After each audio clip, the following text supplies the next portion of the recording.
The first thing he noticed was the trembling.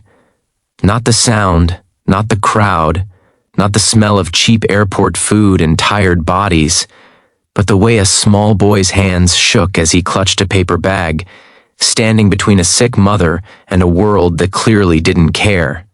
In that moment, the single-dad CEO felt something inside him crack open, because the boy's eyes carried the same fear he once saw in the mirror years ago. Fear of losing the only family you have. Fear of hunger. Fear of being invisible. Before the story pulls you deeper, let me ask you something from the heart.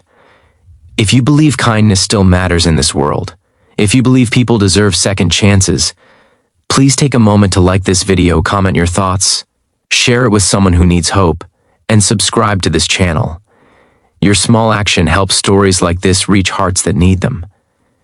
The CEO had not always been powerful. The expensive suit, the polished shoes, the security team hovering at a distance, all of that came much later. Right now, he was just a tired man sitting in a crowded terminal, waiting for a delayed flight, carrying the quiet weight of responsibility that never left his shoulders. Being a single father to a young daughter had taught him how fragile life could be, how quickly everything could change. His wife had passed away years earlier, leaving him to juggle grief, parenthood, and a struggling startup that demanded more than he had to give. He built his empire out of sleepless nights and cold meals, promising himself that one day, things would be better. But success came at a cost. Somewhere along the way, he learned how to survive, but forgot how to feel. Across the terminal, the boy stood protectively in front of his mother, who sat slumped on a metal chair, her face pale, her breathing shallow. She looked ill, not the kind of sickness that passes with rest, but the kind that settles deep into the bones. Their clothes were clean but worn thin, as if they had been. Washed too many times, clinging to dignity that poverty had not yet stolen. The paper bag in the boy's hands held food, simple food, the kind bought with counted coins and careful hope. It was everything they had for the day. Security had noticed them, not because they were causing trouble, but because poverty often makes people uncomfortable. A misunderstanding followed, an accusation that the food was taken without payment. The boy's voice rose, not in anger, but in desperation.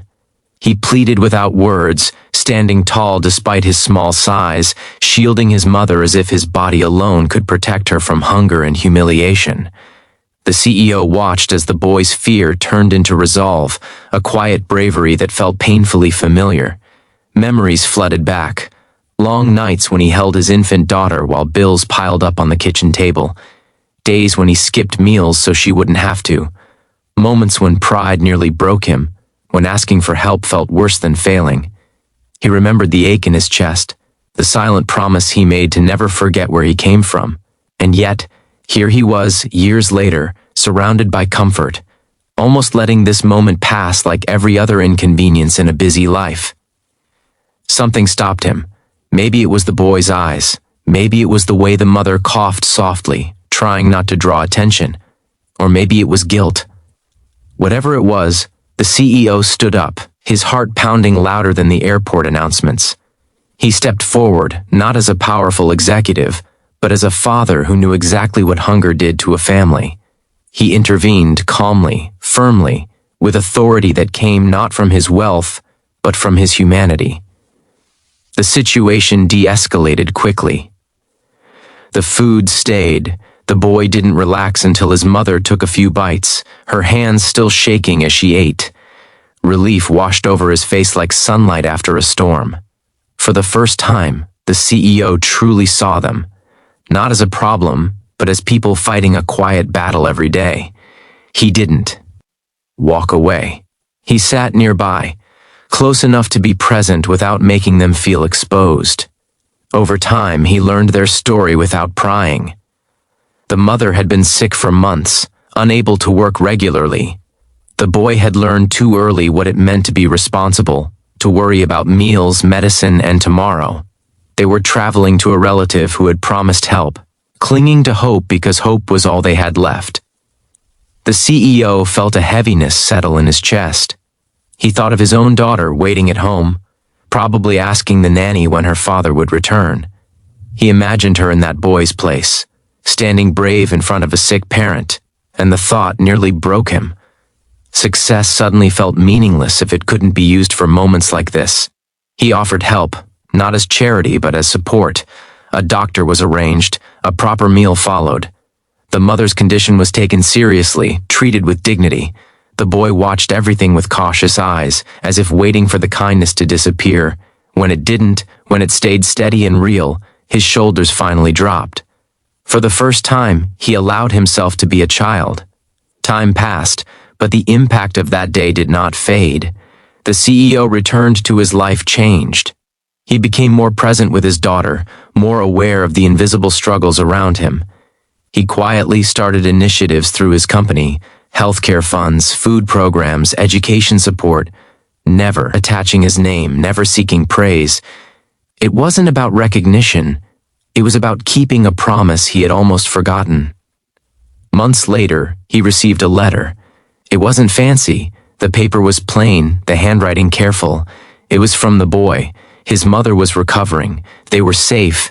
He wrote about school, about learning to dream again. He wrote about that day at the airport, not as a miracle, but as the moment he realized that strangers could care, that the world wasn't only a place of fear. The CEO read the letter in silence, tears blurring the... For the first time in years, he allowed himself to cry. Not from stress, not from loss, but from gratitude. Life did not suddenly become perfect for anyone involved. The boy still had challenges. The mother still had a long road to healing. The CEO still faced pressure, deadlines, and responsibility. But something fundamental had shifted. A connection had been formed, not bound by money, but by empathy. A reminder that even the smallest act of kindness can change the direction of a life. As the story comes closer to its end, take a moment to reflect. If this journey has touched your heart even a little, please like this video, share it with others, and subscribe to the channel. Stories like this only spread when people like you help them move forward. And before the final moment, I have a special request. Please comment below and tell us, what does kindness mean to you? Your words might inspire someone who feels lost right now. The CEO now keeps the letter in his desk drawer, right next to family photos and business plans. On the hardest days, when decisions feel heavy and the world feels cold, he takes it out and reads it again.